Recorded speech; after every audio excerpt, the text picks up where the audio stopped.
সমালোচনা তোমার লাইফে থাকবে। তুমি যতদিন বেঁচে থাকবা ততদিন তোমার লাইফে সমালোচনা থাকবে, অবহেলা থাকবে, অবজ্ঞা থাকবে, তুচ্ছ-তাচ্ছিল্য থাকবে। এটাই স্বাভাবিক, এটাই জীবন।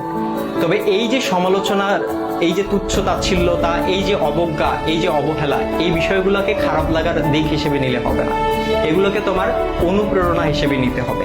কারণ তুমি যখন এগুলোকে অনুপ্রেরণা হিসেবে নিবা, তখন এটা তোমার মধ্যে একটা জেদ তৈরি করবে। আর যেই জেদটা তোমাকে কঠোর পরিশ্রম করতে কি করবে ভাইয়া? অনুপ্রাণিত করবে। তোমার কঠোর পরিশ্রম করতে গিয়ে তোমার সব ধরনের ক্লান্তিগুলোকে দূর করে দিবে। আর যখন তুমি একবার কঠোর পরিশ্রম করতে শিখে যাবা, তখন স্যাক্রিফাইসের যে বিষয়টা, এই বিষয়টা তোমার মধ্যে অটো চলে আসবে।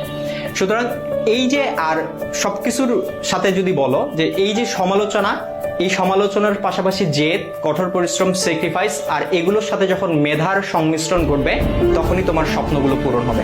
সুতরাং সমালোচনাকারীর এই যে সমালোচনা, এই যে অবজ্ঞা, এই যে অবহেলা, এই যে তুচ্ছ-তাচ্ছিল্যতা, এই বিষয়গুলোকে তোমরা কখনো খারাপ বিষয় হিসেবে নিও না, বা খারাপ লাগার বিষয় হিসেবে নিও না।